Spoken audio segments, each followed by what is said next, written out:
Welcome back to Hunt County Raceway after night number 1 of the 9th annual Texas Winter Nationals with the USMTS Modifieds.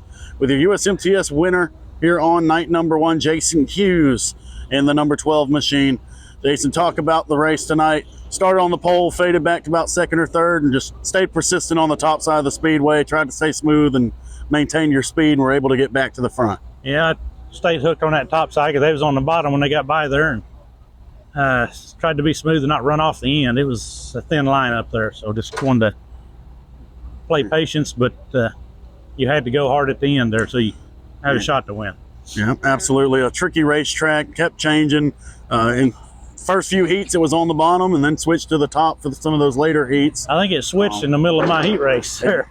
Yeah, talk about that. Timothy Culp stormed to your outside, and you were able to get back around him, and that probably the move that ended up putting you in victory lane at the end of the night. It absolutely did. He drove in around me down here, and I thought, oh, shit, I got to get to the top down here. And I went to the middle a little bit, and he kind of run him up just a little bit there to where he had to be a little higher, and I thought he bobbled a little bit, and it got me back out there and where I could hit the top of the next corner.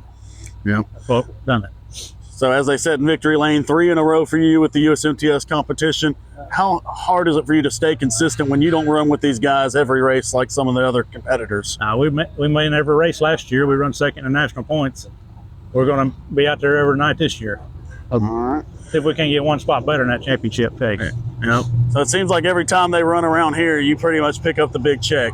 You dominated the Brian Mize Memorial last year at Rocket Raceway Park and a doubleheader at Arrowhead. There's something about running a little bit closer to home that makes you more comfortable? No, we just been working hard on our stuff and got our stuff going good there about mid-year last year, and things just finally starting to click a little bit and get a little luck. All right. Anything you learned from tonight that you think will help you tomorrow? Don't run off the end. All right. Who do you have to thank on your race car? Hines. Mullins Race Engines, Hughes Race Chassis, Pigging Out, Cates Recycling, Murphy Oil, JRT Trucking. There's a lot of them on there. I'm old and I forget a lot of stuff anymore, but I appreciate all their help. FK Rod-Ins has been with us, and Penske Race Shots, BP Race Fuel, Heartland there. Mm-hmm. So there he is, race fans, your night 1 winner, and as of right now, the current USMTS national points leader, Jason Hughes in the 12, picks up the win at Hunt County here on Friday night. Second place tonight with the USMTS Modifieds, Carlos Ahumada Jr. out of El Paso, Texas. Carlos, talk about the race. Jason, your car builder, started on the pole. You were able to get around him, and then looked like late you just couldn't get out of turn 4 quite smooth enough. Yeah, I found something on the bottom early on in the race. Made ground on Ebert and Jason about 20 laps in, and I was able to get past Jason and plagued by yellows after that till about lap 30 or something. I don't know what it was, but it was yellow after yellow, and I had trouble getting through 3 and 4 because he's like, there's some rough patches in 3 and 4, so I'd catch them every now and then, and that let Jason get by me.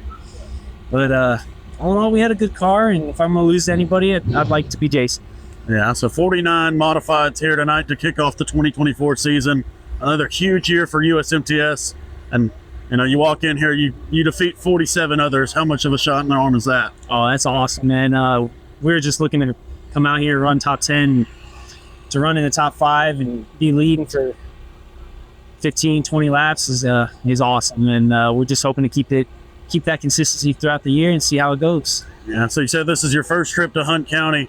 Talk about your experience. It's a very tricky surface. Never really know what it's going to give you, and it changes really quick. It does. It's not like any other track I've been to. It's real technical, but it's a lot of fun. It's kind of almost like a D shape, which I've never really ran on before, and God, I've had a blast on it. I'll tell you what.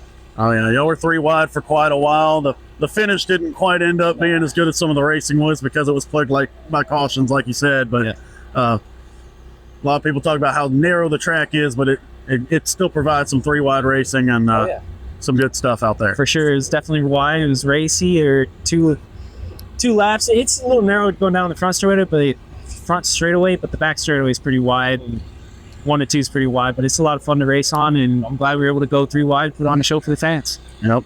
So new format this year, no qualifying. And your heat race, you didn't really move too quickly in the first few laps, kind of starts. startled out, I guess you would say. And I think there was a caution. You were able to pick up a few spots there and started getting rolling a little bit better. Yeah, it took me a few laps to get the hang of this place. I had practice last night, just knew I had to change my driving style up a little bit, just didn't quite adjust it quick enough in the heat race, but we were able to make up for it at the end. All right, who do you have to thank on the 65X? I got to thank Hacienda Mechanical. They're a huge help. I got to thank Hughes Racing Chassis, Penske Racing Shocks, Swiss Springs, Bear Graphics, VP Heartland, and Eck Metalwork. There he is, your second place finisher tonight with the USMTS Modifieds here at Hunt County Raceway, Carlos Ahumada Jr. out of El Paso, Texas. Third place finisher with the Modifieds tonight out of Hayesville, Kansas, the 65 of Tyler Davis. Tyler, talk about it tonight. You had a chance there for the win. Wasn't quite able to find the grip you were looking for. A very tricky racetrack. Everybody kind of guessing the whole night. Yeah, every time we'd get a little bit of speed, try to get around the top there, we would, kind of get a little bit of a rhythm going, and then it would kind of stop. I think we got pretty close to lap traffic there. I thought that might help us out a little bit because Carlos was down there on the bottom. Jason was on the top. I thought if I could clear Jason, maybe I could sneak around the top or something, but too little, too late. Yeah, and a lot of cautions there, kind of disrupting your rhythm anytime you get momentum going. Every time we got something going, I felt like, it kind of just got shut down. So, yeah. Anything you learned tonight that you think can help you tomorrow? Yeah, we showed up here and I wasn't really sure even gear, or kind of how the plates race. I watched a lot of videos on it this week and stuff, but after running tonight, I think that gives us a little advantage for tomorrow. Yeah, so the line continues to change. Very slick surface by the end of the night. That hole down there that was in 3, I think kind of made it interesting because it didn't make the bottom very dominant, so whoever was on the top could get a little bit of a run on it. So, all in all, that's pretty good racing and feature. Yeah, we mentioned it with Carlos. You didn't quite get the photo finish that you thought might be building, but it was 3-wide action for quite a while. Yeah, I kept hitting the top pretty hard there at the end. I was trying to get around Carlos because I knew if I could get the second, things might change a little, but all in all, pretty good run for us. Yeah. So 49 mods here tonight. What kind of shot in the arm does it give you to be third out of 49 and third in national points after tonight? Yeah, it's pretty relieving. This car was new this year. I didn't really know what to expect out of it, so I was like, we just need to get down there and make the best of it. And come away with the podium finish. It's good. Yep. Who do you have to thank on the 65? FOE Racing, Gerber Collision, Central Spray Foam, my wife, Cody, Austin Ramey, Kevin Castle came with us. There's a ton of people. Rick Beebe Heating and Air, VP Heartland Fuels, Mullins Race Engines, and BSB Manufacturing. They do a ton for us. TDS Suspension, John Ralph. Without all them guys, we couldn't get it done. There he is, the final spot on the podium tonight here at Hunt County. Tyler Davis out of Hayesville, Kansas, comes up third out of 49.